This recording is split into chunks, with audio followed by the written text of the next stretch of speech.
All right. Well, thank you all so much for joining us today and welcome to today's virtual event. We're so pleased to be joined by our Tributaries artist, Andrew Meers, for this virtual reception and artist talk. My name is Dorothy Swadick. I'm the exhibitions coordinator at the Metal Museum, and I'm also joined by Brooke Garcia, who's the museum's collections and exhibitions manager, who's facilitating all of the Zoom side of things today. I'll introduce you to our speaker today, Andrew Meers, in just a moment. First, I wanted to tell you all a little bit about the museum's Tributaries exhibition series. So derived from the Metal Museum's location along the Mississippi, the Tributaries exhibition series features artists whose work is beginning to have a significant impact on the metal arts community. Andrew Meers is one such artist, and we're proud to bring Andrew's latest body of work to the museum through the exhibition Tributaries, Andrew Meers, Amalgamation, which is on view at the museum now through July 17th, 2021. We're so fortunate that Andrew is joining us today to tell us about his work in the exhibition. And before I introduce him, I'd just like to take a moment to acknowledge our incredible supporters. The Metal Museum receives exhibition and programming support through the Wingate Foundation and Hyde Family Foundation, as well as operating support through Arts Memphis and the Tennessee Arts Commission. Thank you all of our wonderful sponsors for your continued support and helping us make things like this happen. Okay, so I'm gonna move on and we're gonna formally introduce Andrew Meers, who's the reason why you're all here today with us. So Andrew is a bladesmith and metalsmith from the Boston, Massachusetts area. He received his BFA from the Massachusetts College of Art and Design, his MFA from Southern Illinois University, Carbondale. Meers earned his Master Smith rating from the American Bladesmithing Society and received the Society's B.R. Hughes Award in 2015. A former artist in residence here at the Metal Museum and at the Penland School of Crafts, Andrew has taught at the Penland School of Crafts, the New England School of Metalwork, and the Touchstone Center for Crafts. Welcome, Andrew. Thank you so much for being with us today. I can't wait to learn more about you and your work. Thanks for having me. Of course. And we'll dive into the questions in just a moment, but I just wanted to let everyone know who joined us today that if you have any questions for Andrew throughout today's program, feel free to drop those in the chat and we'll kind of address those as they come in. We'll also leave some time at the end of our conversation for any lingering questions for Andrew. Without further ado, let's dive right in. Andrew, could you start by telling us about your background as an artist? How did you get into making and how did you start working with metal as a medium? Yeah, sure. So I started my creative career in painting and was making more like assemblage sculpture in undergraduate school. And I had all my classes dropped for a financial reason. I had to retake them. And I took a welding class and there was a blacksmithing component. And the instructor of the blacksmithing area, he introduced me to a knife maker named JD Smith. This is all compressed, and through JD, I learned knife making and then moved forward with my metals career and worked jobs that were metals related, and then eventually went to graduate school. So it's kind of like a quick synopsis. Yeah. Awesome. When did you first start getting into making in general? So you said you originally started off kind of heading in a path towards painting. Have you always had kind of an interest in the arts?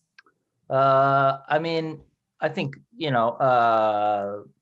I was always engaged in art classes when I was younger. I was fortunate to have access to pretty good arts programs and teachers, and it's something my, I guess, family encouraged. I guess as far as making things, always had a sort of a passing interest in shop, and I was in high school learning about engineering at the time. So it's sort of like all combined, I guess. But I wouldn't have thought I'd use as much engineering or machining or that kind of stuff if you told me in high school, because I was pretty much done with that. So Right. sort of a surprise in the end. Right. One of those things that's like, if only high school me knew where now me is, Yeah. right? And so you talked a little bit about kind of a transition after some exposure to working with metal. What is it about metal that's like alluring to you? And why have you kind of chosen that as your artistic endeavor?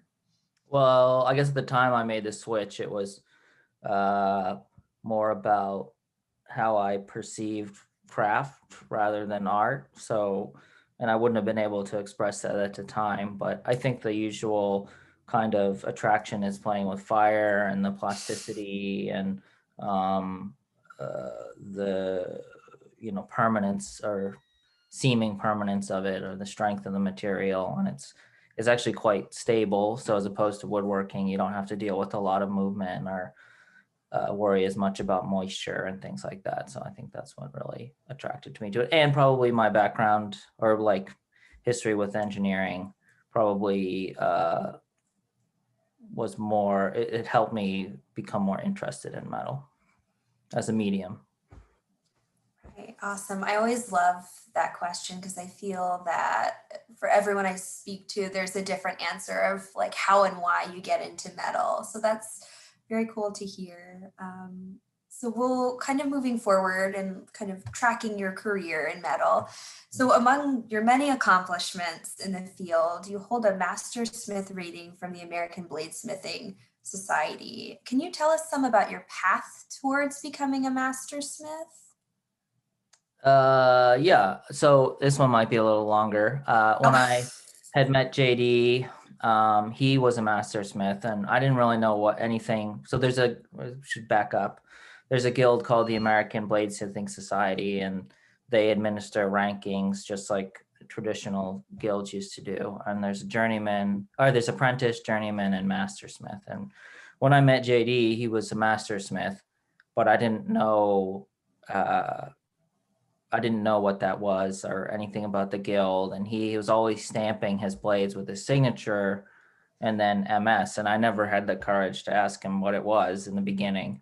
So I was trying to figure out if that was his name or anyway. So it's like an MS in cursive and didn't match his signature is very embellished and has a lot of meaning behind it. So I never could figure out why it was stamped with this kind of regular mark.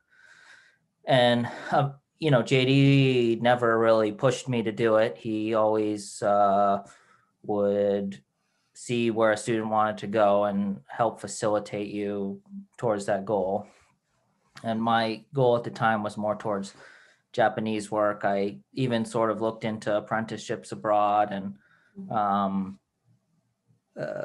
working in that style. So he was always trying to introduce me to people here who did that. So he never really pushed me to uh, participate in the guild. And eventually during our meetings, I learned what the guild was and what the MS was and all that. So, fast forward a few years, I had been working jobs and eventually went to graduate school, and I still hadn't thought much about doing it. And then I got the residency at the Metal Museum, and I thought about for the first time doing the journeyman smith test. So I had been a member of the American Bladesmithing Society, which is one of the requirements as per JD's advice. And then, during my time in Memphis, I pursued my performance and I forget what it's called, the review part of the testing, and got my journeyman. And then a few years later, I got my Master Smith test uh, passed. And so that's kind of the shorter end of the story. Does that answer that question as far as the journey goes? yes, At yeah. the So, museum too, I had a misconception about how you had to take the test. This is mhm, really nuanced, and so I don't know if it's going to make much sense, but there's specific style that I thought you had to make, which is not true. That was my misconception.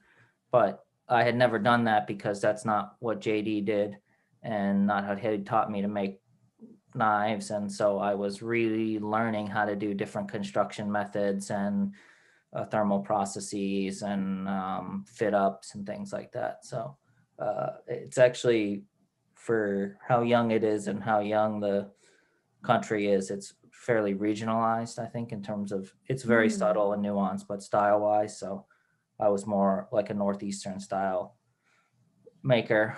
And then, um, you know, through graduate school and, pursuing the testing, it sort of mashed up my style a little more.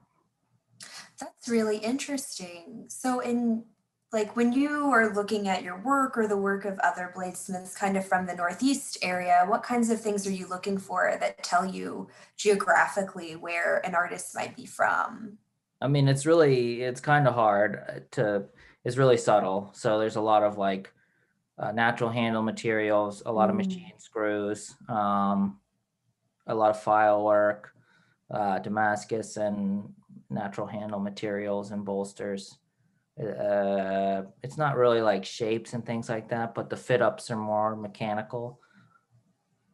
I know that's like, it's really esoteric, I guess. Oh, no, no. And yeah, doesn't surprise me that they would be kind of subtle differences, but that's really interesting. I hadn't considered just within that bladesmithing community at like regional differences, even if they are so slight. So that's fascinating. I And the mean, now fact, they're being like mashed up because it's pretty like the American bladesmithing thing is more international, so there's more mashup of styles, and it's not like people don't mix and match in the US in general, but there's sort of a look that came out of each region, which is, yeah, it's, you'd have to kind of be in the field maybe to notice the difference. mhm. Oh, well, that's awesome. It sounds like getting this kind of crediting as a master smith has been an interesting thing positioning you in your career. And I was wondering if there were any other opportunities that you've been able to be a part of that have kind of affected your career, kind of pointed you to be in the place where you are now.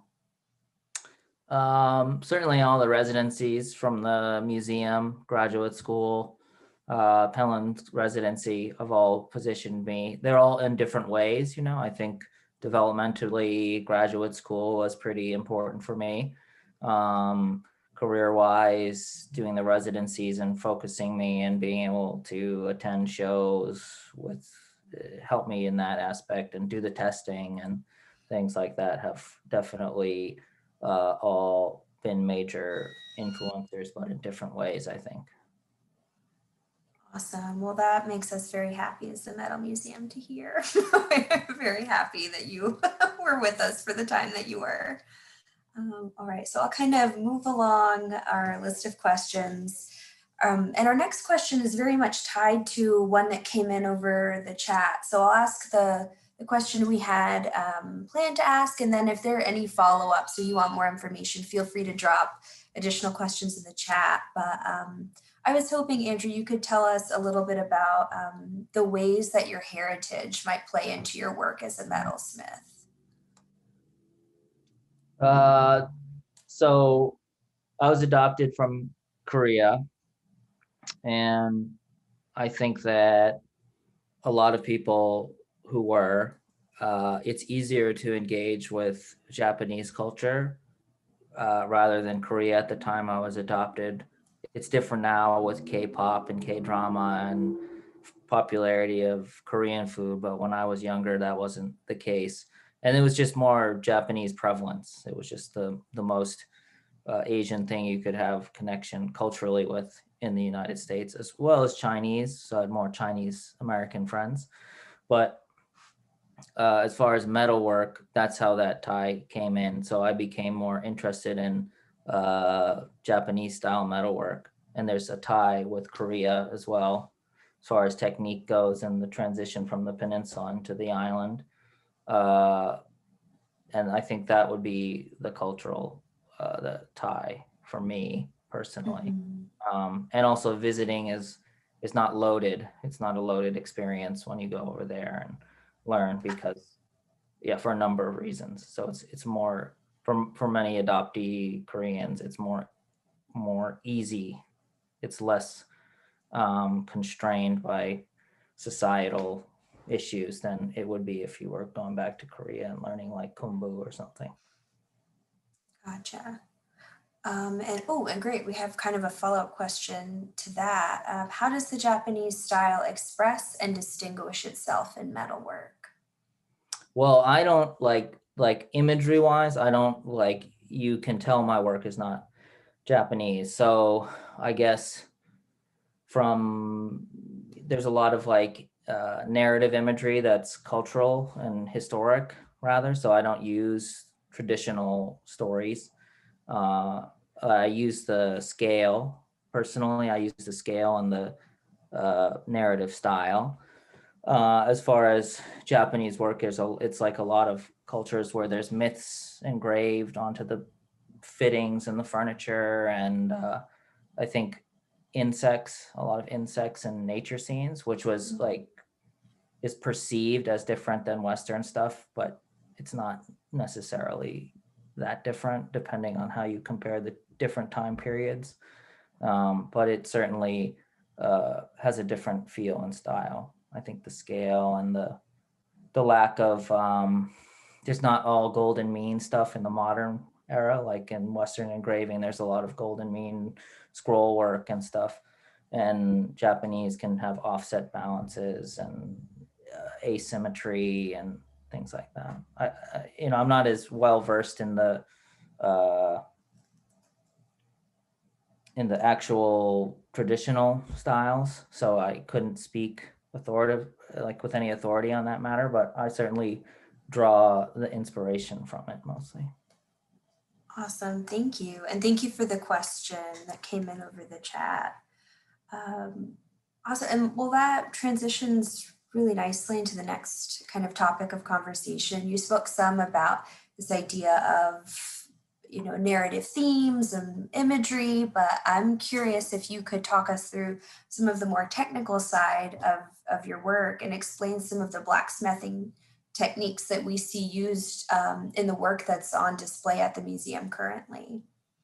So I was playing around with forge welding a lot, but instead of like for pattern welding and knife making, it's usually more even and block steels and graphic. And so I took powdered scrap and was trying to make like fossils and rock-like pieces to sort of reference lithic style knife making work.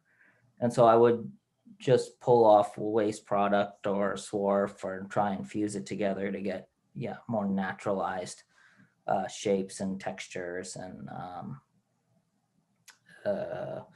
have that kind of like fossilized kind of look and more organic, rather than in my conventional work it's more refined and finished. And I also used like selective heat treatment and a little bit, as well as more conventional pattern welding, but trying to do different types of patterns, more graphic. That's what I was attempting, but I didn't really get what I wanted out of that. But as far as like bladesmithing techniques, they were sort of limited in the sense that it was mostly the selective heat treatment and a little bit of pattern welding, and most of it is in the grinds. So and a lot of the work is based off scrapers I have from Kenya, and they're sort of like a bracelet and a ring, and you pull off, and so I kind of like stylize things from there, like sort of distilling the shapes and mixing it with the selective heat treated pieces and things like that. Yeah, oh, that's great. Thank you. And I know just in conversations that we've had, you mentioned some inspiration for this body of work is, again, Kenyan scrapers. And you were first exposed to them in an exhibition that was at a Smithsonian museum. Is that correct? No, so the first blacksmithing I did was I read an article about Yoruba, I believe Yoruba style smithing. This was a while ago, maybe in my early 20s. And so I was practicing, that was in like a blacksmithing publication. And then that was my initial exposure to forging. And then I had friends in undergraduate who lived in Kenya and brought knew I had an interest towards the end, and I had gifted me several scrapers, and some people had done study abroad, and several other types of knives from Eastern Africa, but Mm.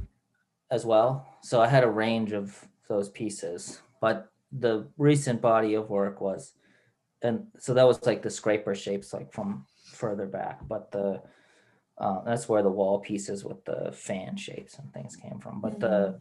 like two of the pieces that have garnet under garnet reliquaries, that was from an exhibition at the Smithsonian, and that was a range of different cultural smithing experiences from all over the continent. So um, broad, broadly. So the show was amazing. So I sort of drew shape inspiration from that without trying to like mimic it and Mm. just be inspired by the like breadth of the shapes and the profiles without getting too uh, knife makey termy. No, you're totally fine. No, and thank you for that. Yeah, I apologize. I remember there was, some inspiration came from seeing an exhibition. So thank you for filling in some of the blanks I had. And just in, your previous answer, you mentioned specific techniques, thinking about heat treatments and things of that nature. Why did you choose to work with these techniques in particular? Uh, my favorite like visual effect on knife making is selective heat treatment, which means that parts are hardened and parts are not, and then you can see that visually. And so you have a wispy, sort of cloudy effect to the steel, and that's my favorite. There's a range of effects you can get on the steel, but not using traditional style steels. It's more about the overall shape and wispiness, and it would get really techy, but the transitional zones and Mhm.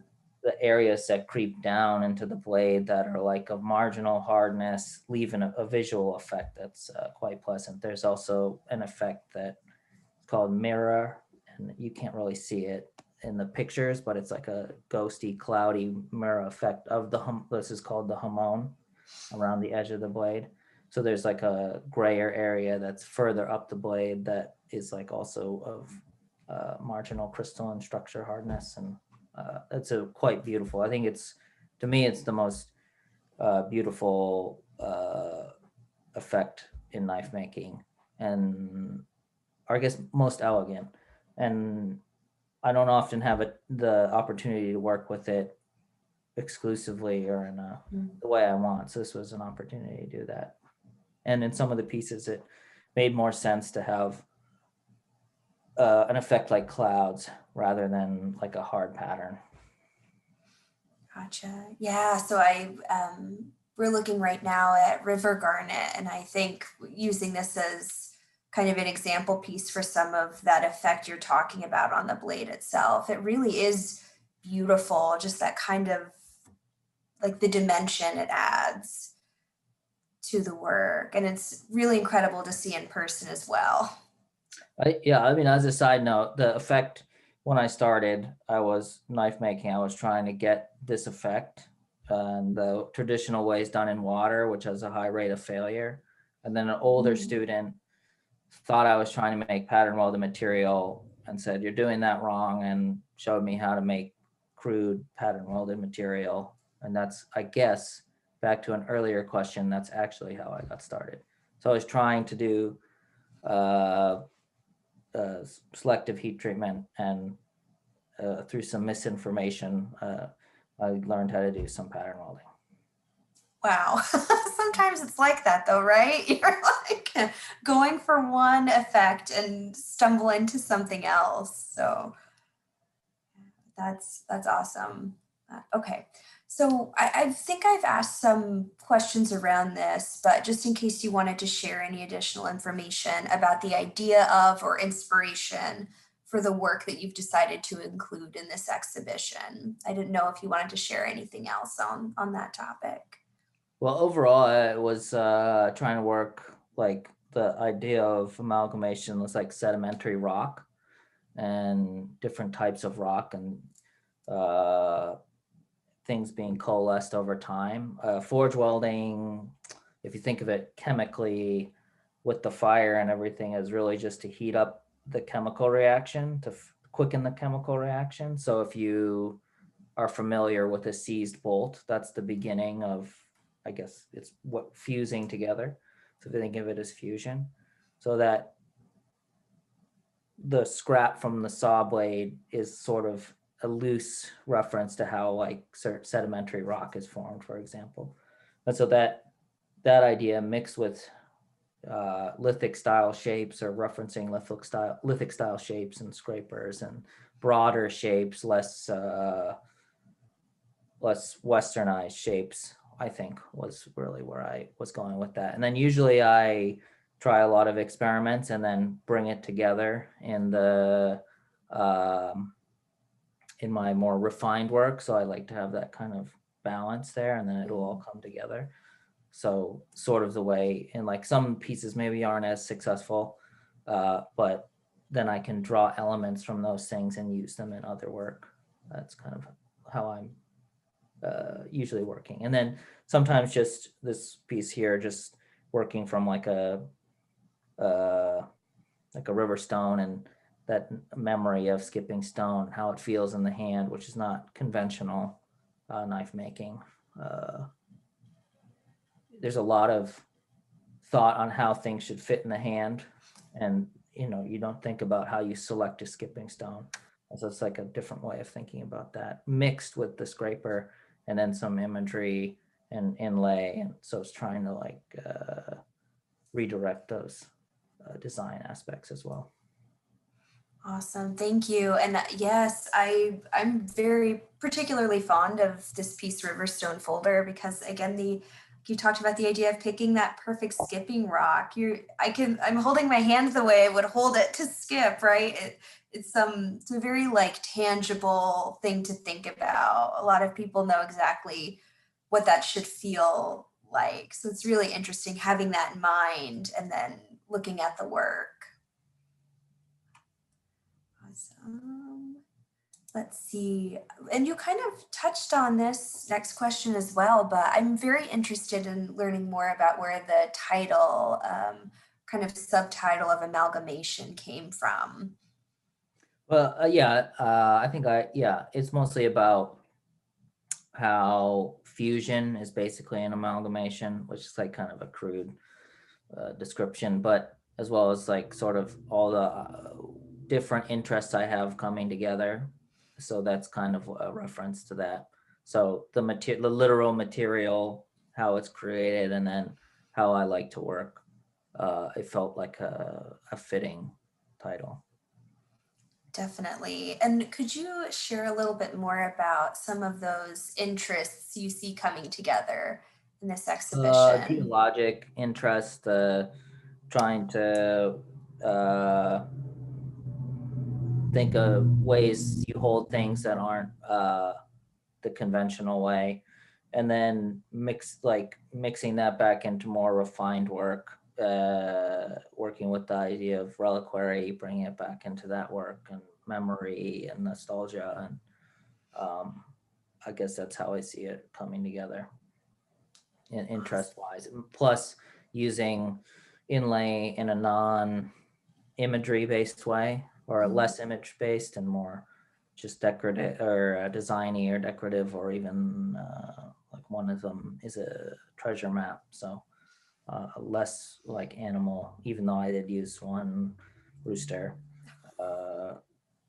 less of that, trying to move away from that. So I guess I use the show as a way to like trying to try some new things and experiments. And that's why it felt, but still coming back to my more conventional practice. Oh, that's wonderful. And I love hearing kind of what was going on in your mind as you're preparing for this exhibition. I think we really are interested in seeing what people latest bodies of work and people who have started to really establish a career and a name and, incredible contributions to the field, what they're looking to do next. So this is really exciting for us to kind of see those connections with prior work and also see what kind of path you'll probably be taking moving forward. So yeah, we love to hear that. I will just circle back to a chat question we received. And this question is that you've spoken eloquently about special techniques you've used in your work and enjoy. Are there any others, I'm guessing techniques or strategies, things you hope to experiment with in the future that you haven't yet used? I'm looking into engraving, but specifically Bellino and some enamel around that is kind of what I'm interested in the future. But I think in machining, but in three-dimensional digital forms. So I'm working with Fusion right now and trying to learn that in the few hours I get. So I haven't been especially effective at that. But so the combination of digital processes as well as engraving, but with a pneumatic Western style graver and enameling over that so that the imagery can be a little more like the way I draw, which I have not been able to really capture with the inlay, in my opinion. So it can be more like brush or pencil or whatever medium I'm using when I sketch. That's the look I want to be able to achieve. And right now I'm unable to do that without it looking overly Japanese, which isn't a problem. It's just not what I'm looking for right now. Right, interesting. So these are all things we can, look forward to seeing in your work at some point. Thank I you mean, again. maybe some of them Yeah. but given time and everything, but that's Right, kind of right. goal-wise where I want to be. Awesome. All right. So just to learn more about the way you work and kind of approach your work, about how many hours on average do you spend working on a single piece? I don't keep track because Okay. we just did taxes and I did calculate roughly, and if you do that and you think of it from like a like the industrialized hourly rate thing, it's incredibly depressing. But if you think of it in another way, it's more you can stomach it more. But sometimes, like even when I've been really supported, like my mastersmith dagger test piece, which is like the required piece, it took 9 months and I was pretty much working on that. And it wasn't completely full time. I was teaching at the time, adjunct, and I was working a security job, and I had other responsibilities, but it was pretty much full time. So it can take a while. And ideally, I'd be able to spend either more time immediately in big chunks or spread it out over longer periods of time. But it's difficult to do that now that I'm less supported.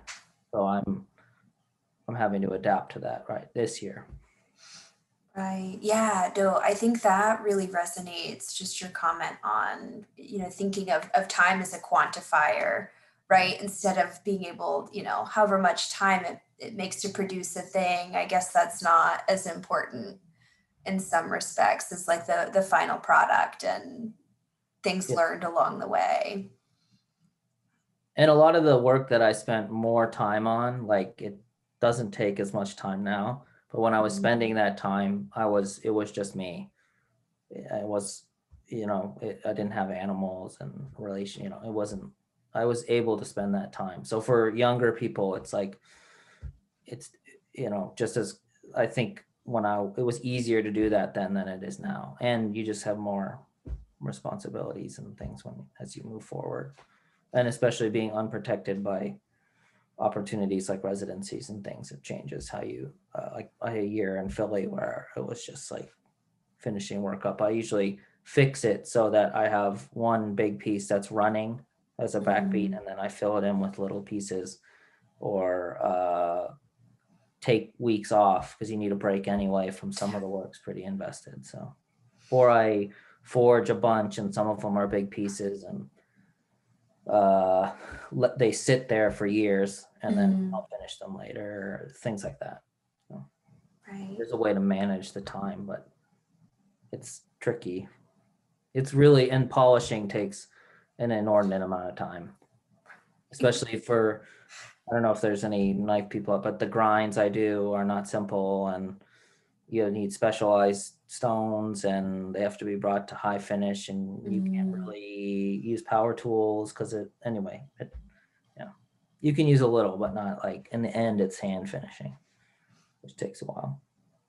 Right. And, I think you bring up a point that I feel personally that sometimes gets overlooked, and that is you have other responsibilities. It can sometimes be hard to find time, right, to do any list of things. And that, I'm sure, as an artist, again, searching for kind of support, time to devote to your craft, let alone professional development opportunities, it's got to be hard to make it all happen. Yeah, and I'm pretty lucky in what I've been able to get for support, and I would say like that's really been the reason I'm able to have developed in the way I did. If I had just come out and just been trying to make a go at it in the beginning, I wouldn't make the work that I'm making now. So the decisions I've been able to make are largely because I've had the opportunity to make them, rather than any intrinsic personal, I don't know, qualities, if that makes sense. Right. It does. It does. Just, knowing that certain opportunities either come along or you're in a position that they present themselves. So that totally makes sense. And I think what we're talking about now, finding balancing responsibilities and time and, support kind of transitions into the next question we had that I've been asking most of the artists we've had the pleasure of doing these talks with, is just, taking a second to reflect on how the past year plus and the COVID-19 pandemic might have affected your practice. Well, a lot of the teaching, all the teaching and shows were canceled, which for the type of work I do is almost 90% of the social time you get, because most of it's spent standing and grinding and not socializing. So that went away. And then obviously that affected income, and I was moving, and I think there were all the generalized anxieties and concerns, and then losing a lot of work effectively. Yeah, it's a very unfortunate reality, I think, for a lot of folks. Definitely. And I know me emailing you constantly about this exhibition probably contributed to some of that as well. So glad you were able to. It was once things sort of picked up, it was like getting a lot of emails from everybody.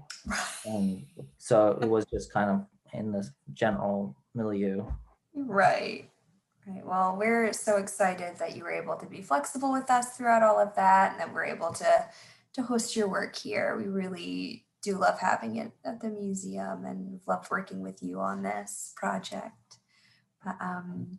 Okay, so we'll kind of transition into some more kind of broader, and we've talked a little bit about what you're hoping to do in the future, but we just want to know some about what's going on with you and your work now. Is there anything new that you're currently working on? Well, I had to move I've moved a couple of times studio wise this year, so that's been kind of tricky. So I haven't really, and I'm in a new show and I'm trying to work on some work for that, but that's more conventional. But really right now, just trying to get caught up on, it's not the most exciting answers, but just trying to get caught up on work and get ahead of a few things. I got really behind on commissions. And that was largely due to the workspace issues. So, and eventually my, I guess, next goal or whatever is to be able to have a permanent workspace. But that's pretty far off. So, yeah, unfortunately nothing especially big right now. But other than like working towards the engraving and Right. those technical goals, I guess. Right. Well, playing catch up is that is a very noble thing to be doing too, right? Like it's got to get done. So there's no shame in that whatsoever. We had someone kind of thinking about your future plans ask if you think you'll get a chance to get back into teaching within the next year, or if that's something you would be interested in doing. Well, yeah, I think now things are opening back up. I'm teaching a workshop at Penland in a few weeks, I think. So yes, and I think a lot of stuff even now will be more. It seems like a lot of online demo requests and things like that. So, I'm sure as things open up, I'll be out there more. I might, try and not do it as frequently, but I'll probably be teaching more in the future. Yeah, I think a lot of demos too, like it seems like a lot of demos got pushed back and then are coming up. Some of them digital and some of them probably be in person in the future. Right. Yeah, the great schedule reshuffle. I feel that will be the year of 2021, right? Yeah. Rescheduling all of those commitments. Well, that's exciting. So there will be opportunities for folks to hopefully attend a demo or connect with you moving forward. That's great. And great question came in. So I think, those were all of the questions that we had written for you today. At this point, we'll open it up to our participants. I know we've got one or two questions that have come in the chat I haven't addressed yet, but if anyone has any questions for Andrew, feel free to drop them in the chat and we'll ask, we'll have a conversation about it. So we wait for any folks to send in questions. I think someone was asking about one of the images of your work that we had been pulling up, and it might be about disc. So we'll ask Brooke if she could pop that back up on the screen, and we'll just make sure this is the piece. Awesome. Thank you, Brooke. And the question that came in was that the kind of materials list mentions gesso, and someone was curious how you use gesso in this piece. It's just a superficial patina thing. So I paint it and then I scrape it back and blacken it over it. And this piece had some issues with shipping, as I recall. So that's usually how I use it now. It's I think a lot of the worn paint, and I think this is a fairly common patination trope, I guess, but the worn paint is sort of like growing up in, industrial and playing in industrial areas that no longer were in use. There was a lot of that. That's where I think that comes from. And gesso from painting and background. Awesome. Well, thank you. And great question. All right, let's see. I'm going to take a peek at our chat to see if anyone has any other questions. Oh, yes. So many bladesmiths lament the fact that they make knives which are displayed rather than used. How do you feel about that? Seems like you prefer your work to be displayed and admired as art rather than used? Question. I think it just depends on the piece, because like if I had to guess, I'd say, I actually don't know, but a significant portion of what I do to make money is like kitchen knives. So I don't, I think those get used quite a bit. Um, so I guess it just depends on the piece I'm making, because I don't think I could do it just like a straight trade, but I also couldn't do it just as a straight, I don't know what kind of practice it is, but where it's just appreciated. Mm-hmm. So they both fulfill different kinds of needs. Like I'll use one to take a break from the other. But I don't feel like some of them are so, they're not especially useful. They're more like a sculptural-ish object. They're not really sculpture, but some, I mean, the ones in the exhibition, some of them are too far out there, but and even the conventional type work, it's a lot of people are buying them to just set on a wall or in a safe or appreciate. Pocket knives, people carry them around, but they're not going to use one I've made to even open boxes, I would guess. But Right. it depends too. In like Europe, it seems like a lot of people have pocket knives for eating, and it just depends. I do both, so I don't necessarily.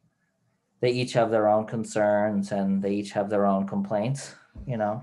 Um, so it just depends on which area I'm making in. Yeah, that's interesting, and thinking of them as so similar, but also kind of different, right? And that you use one to kind of give a break from the other and switch back and forth between the two. I will say this is really esoteric, but I will meant the fact that some things that maybe aren't going to be used, you go through all the processes that would make them useful. And it seems like almost redundant. I think that's a common, I don't want to say it's something that's often brought up in discussion. It's like nobody would notice if you didn't harden or temper something, but you Right. still do it. So it's like, I don't, Why do I do it? No, that's interesting. When we had Elizabeth Brim and Mary Lee who participate in a kind of similar virtual reception, they spoke of jewelry in very much the same way, and that there's that tension, right, between, especially when a gift is given to a museum like the Metal Museum to be part of our collection, you treat it differently, right? Again, you're not maybe not going to walk around wearing a collections piece, but it's interesting how that is, in your work as well, thinking of like a very functional kind of end product that you create. Awesome, great question. Any other questions for Andrew? Last minute? Give a final call. Well, Andrew, this has been awesome. Thank you so much for chatting with us today. Thanks for having me. Yeah. Of course. All right.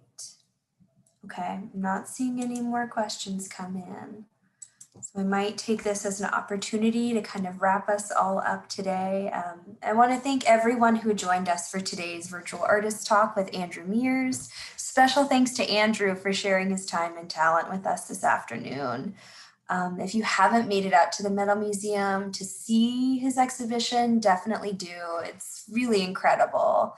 So if you're able to come and check it out with us. I'd like to, as we wrap up, extend a heartfelt gratitude to our incredible donors and members, again, whose support makes programming and conversations like the one we just had with Andrew possible. If you would be interested in supporting our programming or would like to join the Metal Museum as a member today, we'll drop some links in the chat for you, and you can look into that and hopefully become part of our Metal Museum family. Thank you again for tuning in today, everyone, for this virtual reception. Thank you, Andrew, and we hope to see you all at the museum very soon. Thank you all so much. Thank you. Yeah, take care. Same. Thanks, everyone. See ya.